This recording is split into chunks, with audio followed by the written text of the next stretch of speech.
Today's a busy day for retro gaming pre-orders. There's a few things that I want to quickly talk about.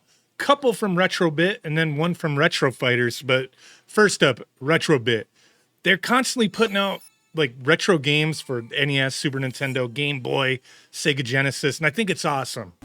A good number of their titles are like enhanced or they were just never released in certain regions and now they're coming out for the first time. And I think that's amazing. Like awesome stuff. Always have to say it. I know it's not going to be for everyone.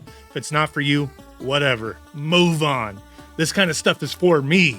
And that's what matters. And I know it's for some of you guys. So that's why I want to talk about it and give you the heads up. But now they have Rodland coming out. This is a game I have played.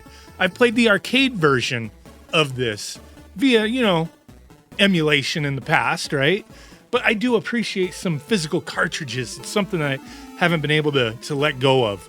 I still play physical games on my Super Nintendo, NES, all my systems, man. I love it. But Rodland, I like I said, I played the arcade version. I didn't know there was home ports for this game. So it released in arcades in 1990. And then later on, Jalico, they worked with companies out in the UK or Europe to release the game on the Amiga, Commodore 64, ZX Spectrum, and other PCs and whatnot throughout Europe.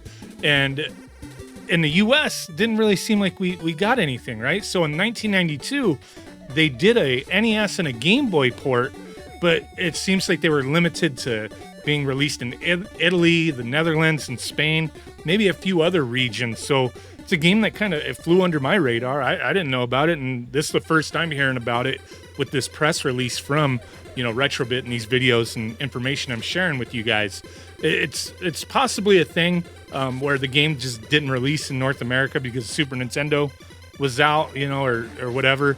It's most likely what was going on, because a lot of those later, this could have been like a game that came out in the US, would have been crazy rare nowadays, because a lot of those later release titles, they didn't sell very many or they didn't produce very many. But yeah, this one didn't come to us, but now it is. We have a Game Boy and the NES version being ported over to North American region, so 60 hertz, all that good stuff. The story, I'm not going to go crazy over the story. It's pretty simple stuff. It's characters written Tam. They're in a fairy village with their mother, and the mother was like kidnapped, and you have to go save her. Pretty basic, right? There's a bunch of stages and all that. The Game Boy version is a little different than the NES version. There's like scrolling because the screen's smaller, and then as you climb the ladders, you can like attack enemies where you couldn't in the other versions. But this is a game that even the European, the PAL versions, are a little expensive, right? The NES version, a loose copy, goes for like between $200 to $300. Crazy, man, crazy. For the Famicom, Japanese version of it, does go for around $70 to $100 or so loose. Those are loose, man. The Game Boy version, maybe somewhere around $50, $50 for the European version of it, right? So, yeah, kind of hard to get anyway with them being released in other regions. But with these collector's editions, they just went up for pre-order.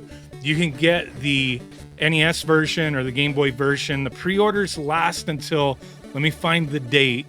I don't remember the exact date. Pre-orders start today. July 7th, the pre-orders close. So it's an open pre-order. It's not a limited number. It's just how many ever get pre-ordered during that time. That's how many they're going to produce. They're going to be numbered and all that kind of stuff. So first official release in North America is a big thing. So the NES version, you got this enchanted color cartridge. They're doing the acrylic little cartridge stand with the little written Tam characters on there. I kind of dig that, the displayed, aspect of it. I don't really care when, a lot of times these companies, they put stickers and all sorts of other weird things. Like these little stands, well, maybe not the most amazing thing in the world, they're useful for display purposes, right? It's neat. And the box that it comes in, like hard, cover and all that, like hard, I don't know. It's like magnetic enclosure and all that stuff. It's pretty cool having all that same size style of an original NES box, just more sturdy. It's not going to fall apart. You get that full color manual like usual. And then the Game Boy version It'll be a similar presentation, but it looks like it's just going to have that hardcover, case with the magnetic enclosure, the silver sparkle cartridge, and then the full color manual. It's not coming with any kind of like stand or anything else. And that one goes for $45. The NES one is $54. So, like I said, pre-orders are live now until July 7th. If you're interested, I can't wait for, all their games to come out. This one's going to be cool because I've never played it before. I'm waiting on Snow Bros, though. That Sega Genesis, man. Really hoping they release that one.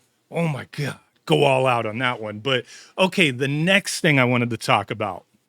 So, Retro Fighters, they are set to release their Mantis controller, and pre-orders should go live today. I didn't want to do two separate videos. It's like their pre-orders go live at the same exact time. So it was like, there's not as much to talk about a controller, but it is cool. So that's why I wanted to add it here. It says out of stock because I'm recording this before this page is live. Obviously, like they gave me the heads up, both of these companies, but they're Mantis mini wireless Bluetooth controller for PS4 and PC. Hall effect sticks, no drift, more precision. And the nice thing is it's $40. It ain't crazy. There's two colors, retro gray. Do they have I think they have the colors at the bottom, and then crystal. So $40 for those, not bad. Estimated release is August 28th. So they do have a video. We may as well pull that up as I pulled up other videos, right? Okay, here we go. Let's see what they got going on. So no renders here. It looks like the actual controller. Hall effect sticks. That's what I'm talking about. It's a smaller controller. Oh, they got programmable back buttons. I'm not a person who uses those, but a lot of people do like having them. Hall effect triggers as well. Noise.